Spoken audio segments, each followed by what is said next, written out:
Welcome to Inside the 12, our championship edition. The Big 12 title game is upon us. The Cougars and the Red Raiders reloaded in Arlington. Shahan Jayaraja, CBS Sports college football writer. This guy is a Heisman voter, by the way. So if you've got a candidate, just DM him a highlight reel. And Taylor McCarg, this guy, come on, the gunslinger, been with us all year long. So excited to break down this game with you and also get into some news and notes around the Big 12 and talk to both coaches, Joey Maguire and Kalani Sitake. Fellas, how we doing? Doing great, man. It's exciting to be here. It's exciting that we've got another Big 12 title game, a huge one of the bigger ones, I think, in Big 12 history. So I'm ready to get going. Fired up. Glad that this is the early one, right? 11 a.m. on Championship Saturday. We get this thing going. Shahan and I will both be in Arlington for this one. And, yeah, glad that these two are the two that ended up back in a rematch. I think there's so much we're going to get into today, but I think we're expecting a much more competitive game on Saturday between BYU and Tech. Yeah, it really is going to be a celebration. Remember, Taylor said it, kickoff is at noon Eastern. It's going to be on ABC. Halftime performance by the award-winning country music star Jon Pardi. Limited tickets are actually still available. Make sure you get yours at SeatGeek.com. And remember, this game is brought to you by Edward Jones. It's like the Edward Jones Encore in Arlington, but it's a rematch, right? And we want to turn back the clock and take a look at our first meeting. This wasn't too long ago, Shahan. You were there, boots on the ground for this. Yeah, I mean, it was a big game, one of the biggest games in the past 2 decades at Texas Tech in Lubbock. Students camped out all week just for a chance to get in the game. And I think the game lived up to the expectations. You know, it was a big-time defensive battle, 2 physical teams. And ultimately, Texas Tech pulls away. It was kind of their coming out party in a lot of ways. It established them as a legitimate national contender. And now they have an opportunity to kind of reinstate that with a win this week. And I think it was the first time really all season for BYU that they looked shell-shocked. And I think that BYU team got better and better as the season went along. But that was, as you see, we're in a very festive season here with the Christmas tree behind me. I think BYU, that's exactly right. That's where I wore the green jacket. I think BYU is going to be much more dialed in, and you will not see a team that's shell-shocked this week. It'll help that it's a neutral site, right, in Jerry World. But for BYU, going back to that first game, 29-7, it didn't tell the whole story. Texas Tech had a number of drives stall out and had to kick field goals in that game. And Bear Bachmeier, you saw some of those highlights, running for his life for most of that game. So we're going to get into what they need to do better to try to benefit their freshman quarterback. But again, I think this will be much more competitive. I'd be stunned if BYU came out and played at the same level that they did in the first matchup. Yeah, season lows in points, total yards gained, and a season high in turnovers, 3 in that game for the Cougars. Now, this game will actually rock the college football playoff world quite possibly. There are some serious college football playoff implications.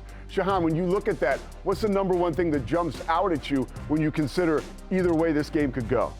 Well, I mean, I think the biggest thing, you have to look at BYU at number 11 right there. It is crazy to think that as an 11-1 team playing in a conference championship game, that this team right now is projected outside of the college football playoff. This is a situation that reminds me of SMU last year. This is a team that should be in regardless. But unfortunately, they might have to play their way in.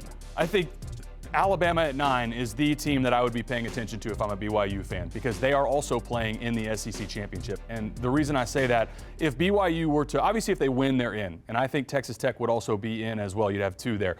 If BYU loses close, last second field goal, last second score for Texas Tech, and Alabama were to lose by multiple scores, I think the way that they kind of barely beat Auburn, you go back to the loss earlier in the season against Florida State, I do think there is a possibility that the committee would bump Alabama if they lost by 3 or more scores to Georgia. If it's close between the two right now, I'm not sure that BYU gets in, and I agree with Shahan. It's the only team in the history of the college football playoff rankings going back to 2014 from a major conference to finish 11-1 and be outside the top 10. So I disagree with where they're at right now. I think this should be a playoff team, but in all likelihood, they either need to win, obviously, and they're in, or they're going to need some help.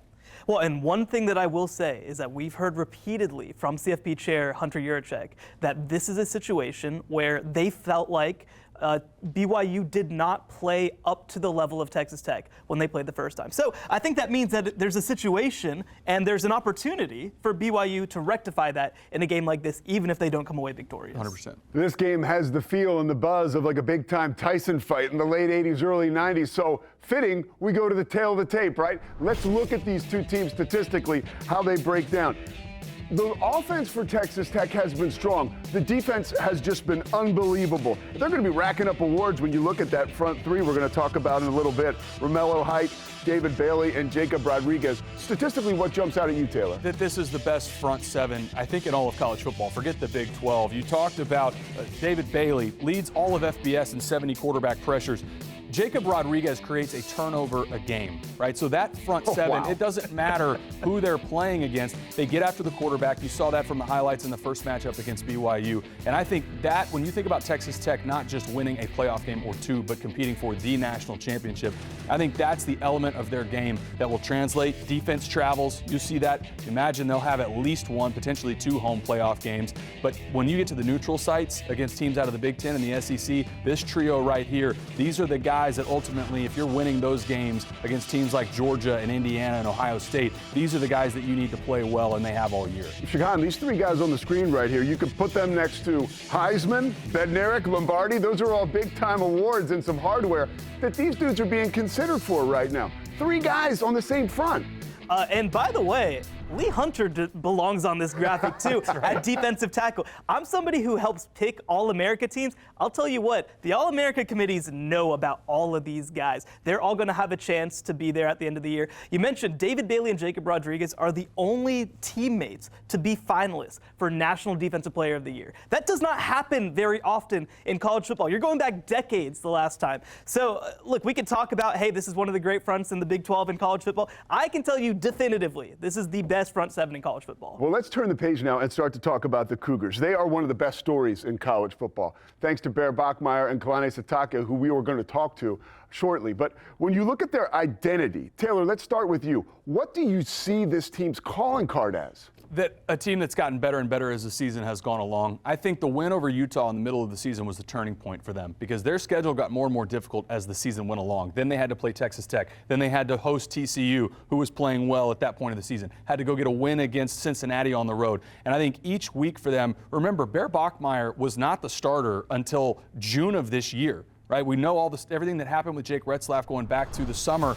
This was a true freshman quarterback that earned the job in the summer, and each and every week their identity to me has been defined by a little more confidence each and every week. And we've talked about, I think they will benefit tremendously from not having to go to Lubbock in this game. Taylor, you're the quarterback. Any last words on Bachmeier before we dive even deeper? Freshman All-American and the best freshman quarterback since Jalen Hurts. Whatever freshman award is out there, he deserves it because, again, being a true freshman, he runs physical, he takes care of the football. He's been dynamic all season for them, and I can't stress enough how difficult it is to be a true freshman playing, especially in this modern era of college football. He has been, I can't say enough good things about Bear Bachmeier and what he's accomplished this season. All right, we're going to come back, and we're actually going to dive even deeper into that first game. Break it down. See what happened that these teams can maybe use to their advantage in a showdown with some of the highest stakes in college football.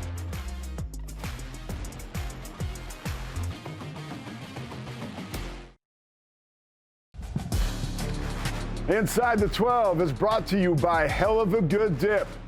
Game on. Dip in with Hell of a Good. Welcome back to Inside the 12, our title edition, the Edward Jones Encore, the Big 12 title game. He is Shahan Jayaraja. We're also, of course, welcome to have Taylor McCard, the gunslinger. Guys, we want to, again, kind of dip back into the time machine and take a look at the first time these two teams met. It was in Lubbock. Shahan, we mentioned you were boots on the ground for that. What was the vibe like as far as, was it almost for someone like you who was there, were you thinking, man, this could be too much for BYU on the road? Yeah, I mean, it was obviously the crowd was huge. The moment was huge. It was kind of weird that it was an early game, frankly, for both teams, right? I mean, BYU is used to playing so many night games. And on top of that, Texas Tech was hoping to get one of those night Lubbock games that they didn't get. So the vibe was like a little interesting coming into the stadium for that reason. But the other thing, too, was that while Texas Tech eventually pulled away, you kind of sat there and were like, how have they not as yet? How have they not put this away? They really struggled in the red zone. I think the crowd was very anxious, especially in the middle of the game, and waiting for their moment of release. So this was a game that I think could have hinged on one or two plays. You know, one was certainly that special teams turnover on that first drive. And I think that BYU, again, was up to the moment, but it just started to crumble as the game went on. That was indicative of the kind of day it was going to be. Parker Kingston muffing that punt early. Yes, Taylor, yes. what did you glean from it? that special teams and field position got on the wrong side for BYU, and you hear people talk about playing on a tilted field. This is the best example of a tilted field I think I've ever seen in college football. BYU's starting field position was inside the 20 on almost every drive, and you're asking a true freshman quarterback in Bear Bachmeier to go up against, I agree with Shahan, the best front seven in all of college football, and have him go the length of the field. That's not a recipe of success for any quarterback in college football. So for BYU, when we look forward to this matchup, they've got to have better field position. They have to try to create a takeaway on special teams, much less give one up like you mentioned with Parker Kingston. So those two elements, I know that sounds like coach speak, but against Texas Tech, field position and ball security are at a premium because this is not a Texas Tech defense that you can expect to drive the field on 10, 12, 15 play drives. What worked for the Cougars that you want to see them employ again if you're a BYU fan?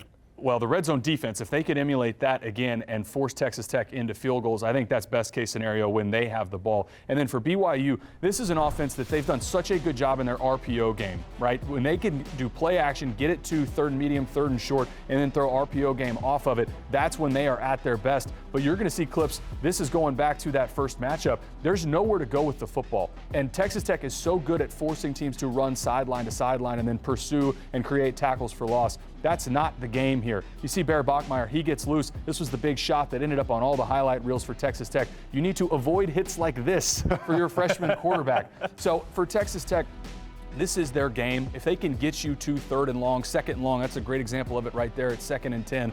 That is worst case scenario for BYU. If they can stay ahead of the sticks and utilize that RPO game, that's where I think you'll see some success for BYU on offense. Shahan, one of the biggest reasons for BYU's success this year has been their ability to run the football. L.J. Martin is at full strength now. We believe he's had 75 carries since the last time they played Texas Tech. But Texas Tech's run defense is one of the best in the country. So how do they work that out, BYU, when they're going strength versus strength? Well, I think one of the big pieces of it is that they have to not just lean on the inside running game, right? They have to be diverse in their running game. Obviously, they've got a quarterback in Bear Bachmeier that's able to run the ball, that's able to run some option concepts. I really liked some of the misdirection stuff they did early in the game to try to create some mismatches and just attack them from different angles. It felt like that started to wane as the game went on. Maybe it was game plan stuff that eventually you kind of run out of ideas. That's something that you need to see from Aaron Roderick, who's one of the masters of the misdirect. And I think that ultimately that's the biggest thing is, yes, you want to continue to try to attack the middle. You want to try to attack, especially that spot where Skylar Gill-Howard was and no longer is. But you also just have to come at it with a lot of different angles, make that Texas Tech defense think and not just react. And to be clear, Texas Tech on defense gives up less than 270 yards a game, right? I don't think any of us expect for BYU to go in and have some crazy offensive output. There's no good answers. Correct. This is, I think, more about maximizing your possessions when BYU has the football and then creating red zone stops and forcing field goal attempts and then playing good on special teams. If Texas Tech scores 30 or more, I don't think it's likely BYU wins this game. You need this to be in that 21-17, 24-20 kind of range in order for BYU to have a chance because, again, Texas Tech is too good. They're not going to have one game that all of a sudden they give up 400 yards of total offense. I don't think any of us expect that kind of game. I got one for you as a former quarterback. I've heard and I've actually seen and thought myself, wow, if BYU and Bear Bachmeier, if they can get rid of the ball quickly in like 2.5 seconds, much like Arizona State was able to do when they were victorious over Texas Tech, BYU could be successful. But how do they do that, Taylor? Is that easier said than done? It is, because getting rid of the football is one thing, but Texas Tech does such a good job of eliminating yards after catch, where you may find the relief valve. You throw the 5-yard hitch, and then they're immediately tackled for just that 5 yards. And then as the field condenses, it gets harder and harder to create those easy down completions. Texas Tech also doesn't give up a lot in the screen game, which is something that a lot of times when you see a really good pass rush, that's the answer off of it. Well, Texas Tech tackles so well and they shed blocks so well, your tunnel screens and your switch screens, they just don't work as well. And again, we're saying all of these things because Texas Tech is one of the best defenses in all of college football. There are no easy answers. There's no magic eraser. BYU is going to have to play a complete game in all 3 phases, and they need to create a takeaway or two to try to give BYU a short field. Yeah, no, and Joey Maguire cited it after that first game. He felt like the biggest strength of the team in that matchup was their open field tackling. Because this is a BYU team that, has forced broken tackles before, that has created opportunities via that. I think that in this game, you have to go downfield. You just have to take shots. And yeah, it's going to be a difficulty to try to protect for 3.5 seconds to make that happen, but you just have to try. Well, when you look at BYU in that first game, they played this game very straight up. They tried to play their game. This is, I think, a moment where you have to realize, hey, we're going to have to get out of our comfort zone. We're going to have to go downfield. And pick and choose your spots and another part of the field position. It's really hard to take shot plays inside your own 30-yard line. Absolutely. When you get it around midfield, that's where it opens things up, because if you miss and you end up having to punt, you feel a lot better about your field position battle if you're kicking it from the 40 or the 45. When BYU, again, their starting field position was inside the 20 for the majority of this game in the first matchup. You're not taking a 50-yard shot downfield from your 10-yard line. It's just, you don't do that. So I agree with Shahan. You've got to take those shots, and a big part of that is getting into parts of the field where you feel comfortable doing it. I thought you made a brilliant point, Shahan, of what Coach Maguire said about tackling in the open field. I feel like tackling defense sometimes can feel like a lost art now. Taylor, one more for you as far as Texas Tech and their adjustments in the red zone. How do they turn those field goals into touchdowns, which would have made that last game a complete blowout? Well, Red Raider fans, we'll go back to this game, we'll remember there were a couple key drops that should have been touchdowns in this game. They improved in their red zone offense as the season went along, especially in the month of November. That was when they were at their best. So I think if they clean up drops, they don't need to do anything dramatically different. They just didn't make the plays when they were there to be made in the red zone in the first matchup. But I think as we've seen really with both of these teams, we expect that they are at their best when they need it most, and that's in their championship game. And look, I love the Big 12 and all of our fan bases, but I would say we hit the lottery with these two teams being in the Big 12 title game, coming together, their fan bases in Arlington. Shahan, having this neutral location, what is the impact there for this game, not just for BYU, but for both teams, Texas Tech and BYU? I think it means that we're going to have one of the greatest crowds that we've ever had in a Big 12 title game. These are the two of the greatest traveling crowds that we have. They're two crowds that run heavy in DFW, as all of us can attest. Yeah. They're going to show up. And by the way, this is the first time that both of these teams have ever played in the Big 12 title game. So this is going to be a moment for both of these fan bases. This is going to be a moment for this league. And I'm very excited to see a stadium that, frankly, I expect will look half and half on Saturday. From one of the biggest moments in all of college football coming ahead to one of the biggest personalities. Texas Tech head coach Joey Maguire joins us next on our title edition of Inside the 12.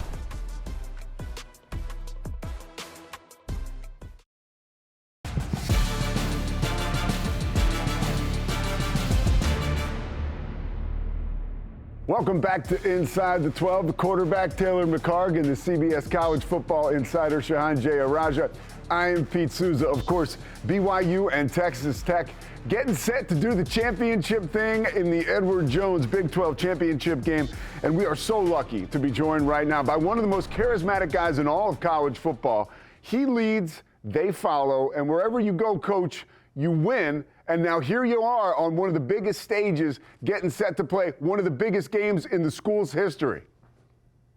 Yeah, man. Thanks for having me, guys. Yeah, we're honored to be in this championship game. And, whenever I talked to him Sunday after we got back and kind of put the West Virginia game to bed, I was like, we earned the right to be in this game. Now practice this week. We got to earn the right to win that game. And the guys have been locked in, and, man, we can't wait to get to Arlington. Well, you put pen to paper earlier this week. You, my friend, are locked in. How much does it mean to you to make that commitment, sign that extension with Texas Tech and the family in Lubbock?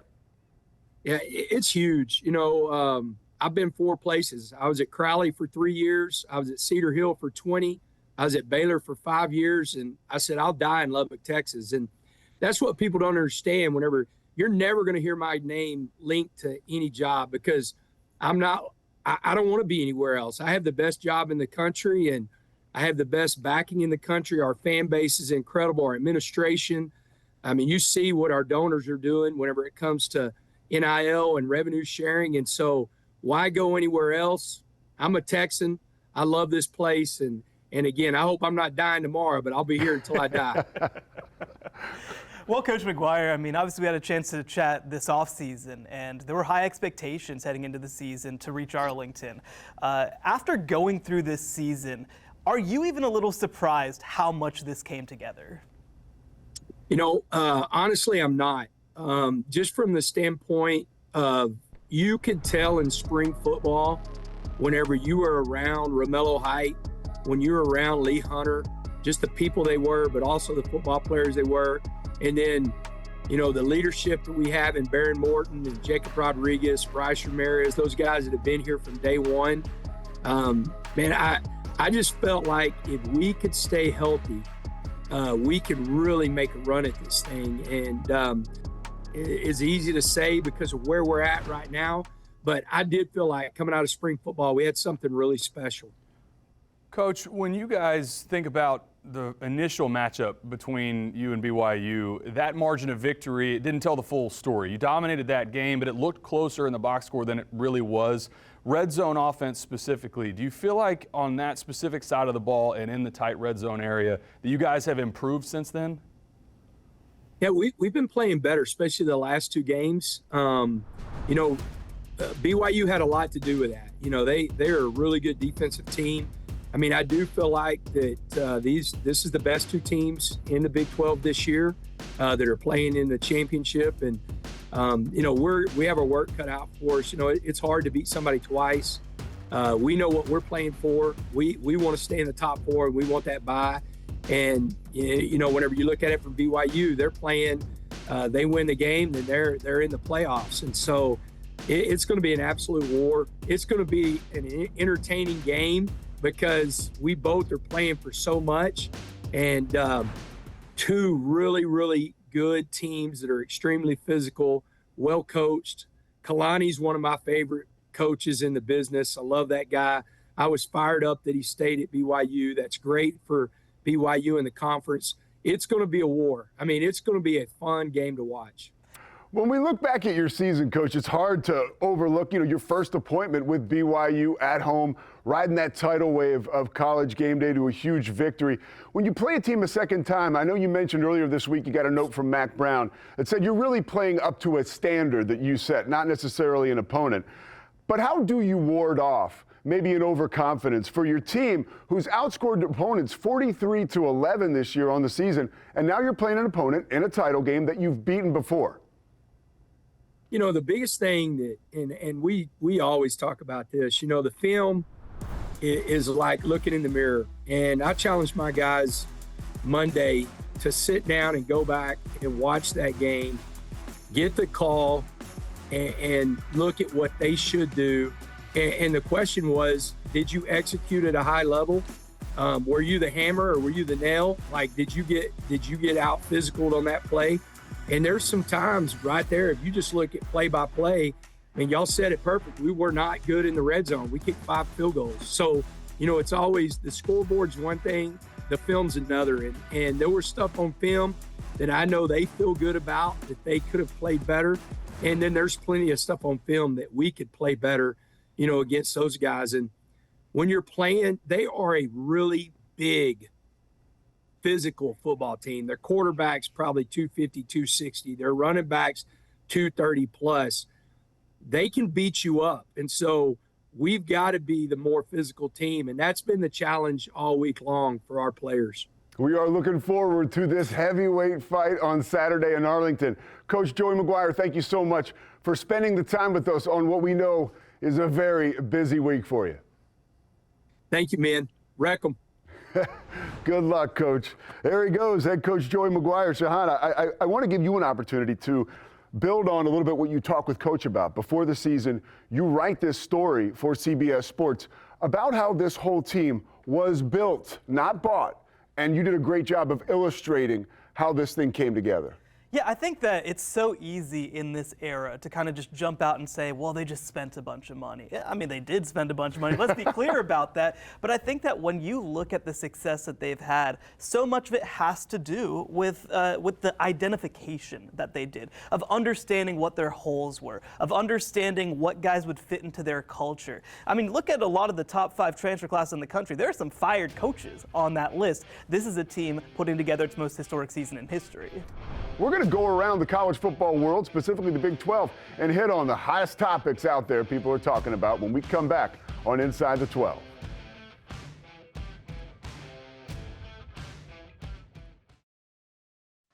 Welcome back to Inside the 12. It is time now for our game-breaking plays, brought to you by Hell of a Good Dips. Game on, dip in with Hell of a Good.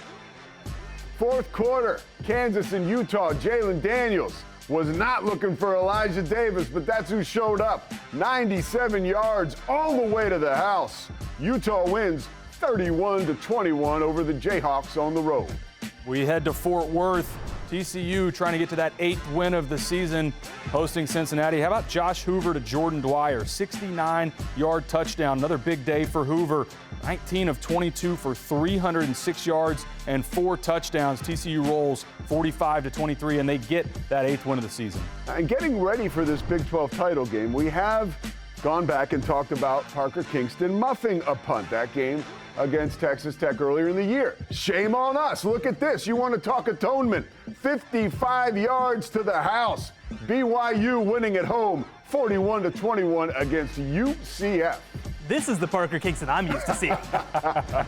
Yeah, and I'm sure BYU fans are hoping the same thing. Pete Souza, Shahan Jayaraja, and Taylor McCark, thank you so much for joining us for our championship edition of Inside the 12. The Big 12 championship game, of course, presented by Edward Jones. Before we get into more talk of the actual game, it's time to take a look around. That coaching carousel has been spinning, but also there's a celebration of coaches in the Big 12 we want to take a look at first. Let's see. Big 12 Coach of the Year candidates. Who you got, Shahan Jayaraja? Oh my goodness, what a year this is, right? I mean, I think that all 4 of these candidates are incredibly deserving. When I look at Willie Fritz and Brent Brennan, those are 2 guys that I did not expect to be here at the end of the year. But, I mean, what Texas Tech has done this year just stands out to me. I mean, this is a historic season for them, and we talk so much about the investment they put in their roster, but this is a coaching staff that came together and brought this roster along. I think that Joey Maguire, to me, is the favorite to win this award. I agree, and I think, Shahan, you nailed it when you talk about this being a historic season for Texas Tech, right? This is not something that Red Raider fans have had happen before. To have a team that's competing for the Big 12 championship, you're now in the top 4 in the college football playoff rankings. I understand, like you mentioned, all the money that they spent in the offseason and the talent that they acquired, but the job that Joey Maguire has done in Lubbock and to get this team where they're at today, unbelievable job, and I agree. I think he deserves to be Coach of the Year in the Big 12. All right, let's move on now to coaching changes. That coaching carousel we just talked about slammed into Stillwater earlier in this football season, but the Cowboys certainly like what they came away with. When you look at Eric Morris ascending from North Texas to Oklahoma State, what's your immediate reaction, Shahan? Tremendous hire. The first time I met Eric Morris, he was basically in a little classroom at Incarnate Word where they hosted their meetings, and he just wins, and he just makes quarterbacks. You look around college football right now, he had a hand in Patrick Mahomes. He had a hand in Cam Ward, of course, discovering him. Also, you know, the quarterback over at Oklahoma, John Mateer. And now Drew Mestemaker is maybe his greatest success story yet. I think that he's going to come to Oklahoma State and bring so much of that same energy and excitement that we are used to seeing from Mike Gundy, but with a modern spin on it. He is a man, he's 40. I think that he comes in with a very modern approach to college football, and I'm really excited as well about them bringing their player personnel staff, especially their general manager, Raj Murthy. I agree with everything that you just said, Shahan, and I also, the first time I met Eric Morris was doing a playoff game for Incarnate Word when Cam Ward was there, and the story about recruiting Cam Ward and their talent acquisition when they had, you talk about doing less with more at his time as a head coach at Incarnate Word. Same thing when he was at Washington State. Same thing now at North Texas. Remember, Drew Mestemaker did not start as a varsity quarterback in high school. And now look at who he is and who he's been for North Texas. I think for Oklahoma State fans, the thing that I would be most excited about is he is going to acquire talent, and it may not be the most obvious candidates all the time. He has no problem playing somebody that's a diamond in the rough and working and developing his talent. I think this was one of my top hires in all of this coaching cycle. I think Oklahoma State hit a home run here with Eric Morris. And let me say this, okay? We talk a lot about doing more with less. At Oklahoma State, he's going to have a chance for the first time in his career to have more. Yep. Great facilities, great resources. That program is ready to jump off once again. One program that's enduring change right now is Kansas State. Chris Kleiman stepping aside. We'll get to you guys on the update and where they're going now as far as a football program. Talking to Chris Kleiman earlier this year, myself, I had I had the Kansas State Baylor game. And he was a man, I asked him about what his why was. And he said, honestly, sometimes my wife will ask me the same thing, and I struggle to come up with an answer. He is a hardcore coach. He loved every single minute of it. But I did get the feeling maybe he was ready to move on his own accord. Yeah, he's somebody who I've heard in the past is not somebody who's maybe long for this job. I mean, he's a football coach, right? He didn't expect to be making millions and millions of dollars. Totally. He was the head coach at North Dakota State. He came up through the small college world. And I think that he's kind of understood, like, what is there left for me to do? Am I loving every moment of this? Especially, he's not the only one, but in this world where it is very professionalized, where you are dealing with, cap management and things like that, it's just a different job than when he took it over. And if you've got, a couple $1 million in the bank and you're good to go, I mean, this is something that you have the right to do. I mean, Taylor, he'll tell you, he and Willie Fritz were the kind of guys who were washing jock straps and stuff, right? They did everything. Eric Morris, too, by the way. Yeah, when they came up in the game. Old school coaches, and you had him for the bowl game on ESPN Radio a year ago when they played Rutgers, and you could tell that season had worn on him. You could see his emotional press conference a couple weeks ago that this had been a challenging season, going all the way back to losing in Dublin, and the way that this season played out, challenging losses at home to Army, almost losing to North Dakota. I think this was a really tough stretch for him, and now it'll be interesting to see with Avery Johnson, right, a guy that's talked about his commitment to Kansas State. Everything changes now when coaches move around. I think Colin Klein, that's the type of coach that will benefit for Avery Johnson because it's a very similar style of football from what Colin Klein was in his play calling at Texas A&M. But a lot of change for Kansas State. I think in the long run, this could end up being a good thing. We'll see. But obviously wish all the best to Coach Kleinman. Yeah, Chris Kleiman stepping aside. Kalani Sitake is staying at BYU, and he is joining us next to set the table. He's ready for a knockout in Arlington.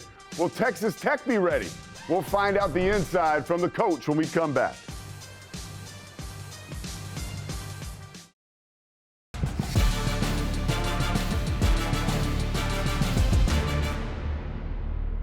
Welcome back to Inside the 12. Shahan J. Araja, Taylor McCargan, Pete Souza, and we are thrilled right now to welcome a coach who's been 22-3 over the past 2 seasons at BYU and has got his team in the 3rd year in the conference ready to play in the Big 12 title game in Arlington. His loyalty shining through earlier this week to the school and just a part of an amazing mission. Kalani Sitake, head coach of BYU, thanks for joining us. Thanks for having me on. Yeah, well, we know it's been a slow week for you, right? We figured you had some time, so you could just kind of chop it up with us. Anything for you guys. I'll make the time. Hey, Coach, we do want to celebrate the commitment you have made to BYU. Not necessarily surprising to a lot of us who've got a chance to follow you and know your legacy there at BYU, but what does it mean for you to double down on your situation in Provo? Well, I'm extremely happy to be here and here for a long time. I think the keys for me was to take care of my staff and take care of our players.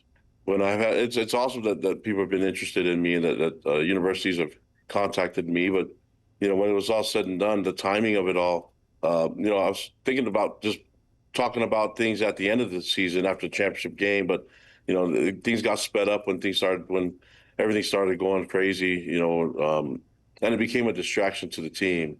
And so even though I try to avoid the distraction, there needed to be a decision made. Either I was going to coach this team this week or I was going to step out and go somewhere else, just like how Lane did. And, I felt like because the distraction was out there, let's try to eliminate it as quickly as possible and make a decision. And I'm really thankful that the university stepped up and that they made it easy on me and easy on our program. Now we can just focus on the game and stop talking about me and my contract, even though we're doing it right now. Well, let's jump to the football. Obviously, this is a Texas Tech team that you guys have played before. What kind of benefit and what kind of challenge is it going up against a team for the second time in a season? Well, the challenge is Texas Tech is they're one of the best teams in the country. and well coached. And Joey Maguire is amazing leader. I mean, he's a friend of mine, so I've been around him and see what he does in building his culture. We've been able to break bread together and hang out, and so I've seen him at his best, and this is him at his best, and you're seeing the momentum that they're gaining, the confidence that they have as a team. We didn't do our best against them when we went out to Lubbock. That's a tough environment to play in. So I'm glad that we're going to be in Arlington, a neutral site with our fans and with their fans. It's going to be a lot of fun. There's going to be a lot of energy there. Now we have a chance for redemption, so we're looking forward to the matchup. It's not going to be easy, but it's going to be a great game, and it's going to be a lot of fun. Coach, your quarterback, Bear Bachmeier, I think we all agree, one of the best storylines in all of college football. Wasn't even on campus in the spring semester, all the changes that you have at that position. He ends up being the guy. And for this special season that he's having, how proud are you of his development and growth, not only becoming the starter when he did, but his growth throughout the season?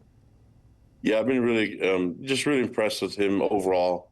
Just the willingness to learn the system, but also be patient. I think A-Rod, our offensive coordinator, has done a great job at giving him bit by bit from week one to all the way to now. And, he knows a lot more about the game and about our playbook now than he did back in August. But I think it was a natural progression getting there. The one thing that I can tell you is that he's always been mindful of his teammates and knowing what it takes to put them in a position to have success and taking care of the football. We're asking him to grow up pretty quickly, and he's done that. And he's been a great teammate, and I love that the guys have all rallied around him. Yeah, obviously in the last game, LJ Martin was a little banged up. Since then, he's gone on to have one of the best seasons of any running back in the Big 12. How significant has LJ Martin been to this team, and how significant will a healthy LJ Martin be to this matchup? Yeah, the matchup's going to be difficult altogether, but having LJ feeling confident in his health, and I think having our guys they know that game didn't go as well as they wanted to, but it's just exciting for them to want another chance. When it's all said and done, LJ is going to be able to make plays if the O-line can block for him, and Bear's going to be able to throw the ball if the O-line can take care of business, and so that's hard to do against a very talented D-line. And then, you look at linebackers like Jacob Rodriguez, they're all over the place. And so this is not an easy game, but man, we love the challenge. I think the fact that this game is coming up and the championship game is coming up, we're having our best practices, and we're going to be at our best, and let's see if our best will get us a win. All right, last question for you. On behalf of all of us, win or lose, why does BYU, we want you to tell the nation, deserve to be in the college football playoff?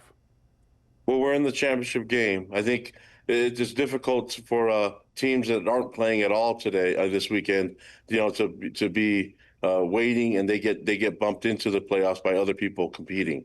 And so last year I didn't have much to say because we weren't in the championship game. This year I think everybody should play a 13th game. If we're playing in the championship game, then how about those other guys settle it on the field and figure out so the committee can make it easier? How is the committee supposed to judge the two teams that are playing for a championship game and other teams that aren't? That's to me, or just expand it and make it 24. Kalani Sitake, let's go. We got a new college football commissioner, finally. Thank you so much for taking the time and joining us. We will see you in Arlington. Best of luck to you, Coach. Thanks, guys. Appreciate it. Kalani Sitake, one of the most celebrated coaches in college football, certainly right now for the BYU family and fan base. What did you take from that, Shahan? I mean, him staying and everything involved, what did you glean from that convo? Yeah, it's interesting, right? Let's go back a couple of days. I mean, Kalani Sitake was a name that we had heard a little bit for Penn State, but to see it actually come to fruition, to see it actually get to that point, was not something that we necessarily expected. But I think that his commitment and kind of closing the door on it, it says a lot about where BYU is right now, right? This is a program that expects to compete at the highest level. It's a program that on Saturday will be obviously playing for a championship and a spot in the playoff. Like, this is, I think, a big moment for him, and I think that he recognizes that in a big way. Yeah, I love the loyalty for Kalani Sitake. Again, he mentioned this is where he played, right? And understand that loyalty, and you're seeing that shine through. I also think this is a big moment for BYU. You went head-to-head with Penn State. I mean, this is one of the top jobs in college football, and you retained your head coach. There's not a lot of programs in college football that can say that, and I think that speaks to the power and the brand of BYU. How is this last segment not sponsored by Crumble Cookies? That's all I mean, there's some back. I mean, I think, yeah, come on, we celebrated the move. I'll take some Marriott points too. We can bring them all in. All right, man, they will air this on BYU TV as well, so that's great. Okay, we'll be coming back on the other side of this break. We're going to break it all down for you. Get into our last breakdown. Who's going to win? That's right, these guys to my left, the brilliant ones, the brain surgeons, they're going to get into it when we come back.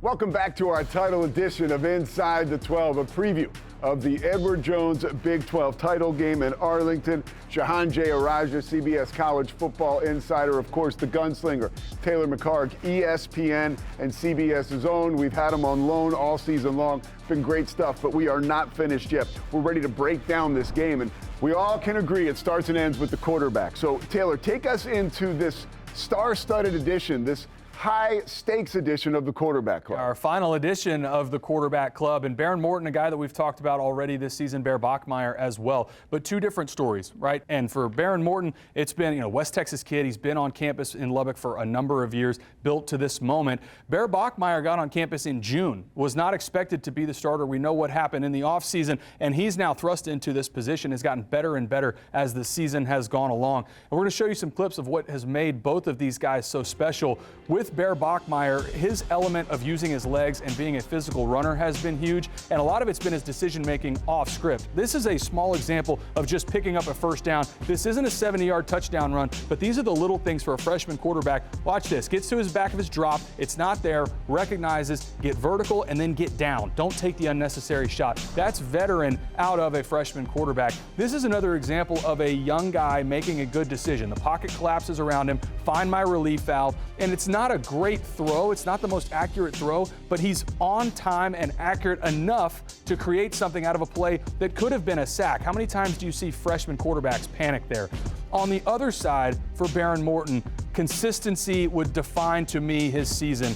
Leads the Big 12 in completion percentage at just under 68%, and when they take shots, he hits them. This is a touchdown over the top to close out the game against Kansas State to Caleb Douglas. Great throw over the outside shoulder. Douglas maybe gets a little bit of push off there, but these over-the-shoulder throws and deep shots, I think Baron Morton's one of the top quarterbacks in the league and in college football at hitting throws just like this. Another one to Coy Aiken against Oregon State, and showing you these are drop-in-the-bucket kind of throws over the outside. If you leave it too far inside, it's an interception. Too far outside, it's an incompletion. And I think for both of these guys, it's been incredibly impressive to see the consistency again from Baron Morton, and for Bear Bachmeier to the confidence to build week in and week out to get his team to this part of the season. Shahan, talk a little bit about Bear Bachmeier. I mean, before you were appointed a Heisman voter, you were a little football nut just like me and Taylor were, right before we got into this for a living. You've been watching for a long time. Can you put into perspective his freshman year as far as guys that you have covered and guys that you have seen? Yeah, I mean, the thing that really is striking about him is just how few mistakes he makes. Now, obviously, I really give a lot of credit to Aaron Roderick, the BYU offensive coordinator, and that coaching staff for having a really good plan to slowly bring him along. But, I mean, again, he's somebody that you go out there, like you said, there are moments where his throws aren't perfect, there are moments where his reads aren't perfect, but he never puts the ball in harm's way, and he always makes plays. I felt like when he stepped into the lineup that he had the upside to help BYU compete for a Big 12 title, and he's been a huge part of it to this point. I mean, when you talk about freshman quarterbacks of the past several years, I mean, I don't believe that there's ever been one to lead a team from starting the beginning of the season to 11 wins in their first season. It's a very impressive run. Let's get into who's going to win and why as we go back to business before we kick off in Arlington. Shahan, tell me exactly why you would pick who you're going to pick, and I guess first and foremost, who is it?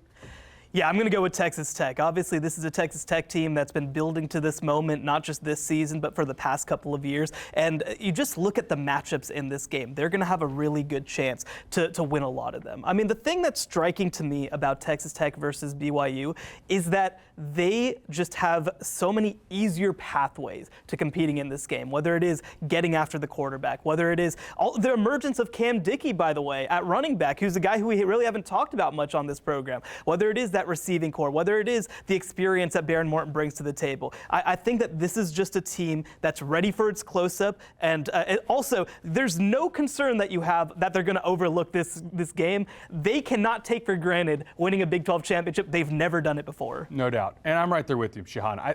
Defense travels. This is one of the top 5 defenses in all of college football. I think Texas Tech wins this game. We both work for CBS as well and had to put our graphics together for who we think is your Final Four and who's going to win the national championship. I've got Texas Tech in the national championship. So this is not just getting to this part of the season or getting to host a first-round playoff game. I think this is one of the top teams in all of college football. I think there's a lot still ahead for Texas Tech, and I do think they win their first Big 12 championship. Well, nobody's asked me for any of my picks, but I'm going to tell you right now. I believe that we are seeing something very special from Texas Tech, and I don't think it's a knock on BYU or anybody, players, fan base, coaches. This is something special. Yep. And I think in the middle of January, we could be looking back and saying, hey, we saw this coming, but we didn't. I think Texas Tech is that good, and it really starts with that defense we've been talking about. No, it's huge, and I mean, like, you look at college football right now, there's a really good case that this is the second or third best team in America with the potential to be even more than that based on matchups. You look at the college football playoff in its 12-team era, so much of college football is about matchups and is getting a good matchup, getting the right team in front of you. If Texas Tech has a path that's favorable to them, then they absolutely have a chance to take it as far as anybody else can, and this defense is going to give them a chance to go anywhere. T-Mac, short on time, anything? That's the exact point I was going to make on this defense. I don't care who the offense is in college football. They have a defense. Look at Oklahoma that has struggled on offense, and the fact that they are in and winning games that you otherwise would say maybe they shouldn't have won. Texas Tech has a much better offense. This defense travels. They're going to be in every game against. It doesn't matter who they play in this run. They've got a chance to win any game the rest of the schedule. I don't care who they play. We are on pins and needles waiting for this one. We will see you in Arlington. The Edward Jones Big 12 Championship game, noon Eastern on ABC. Cougars, Red Raiders, Reloaded. Do not miss it. And we will be here next week on Inside the 12 to break it all down for you.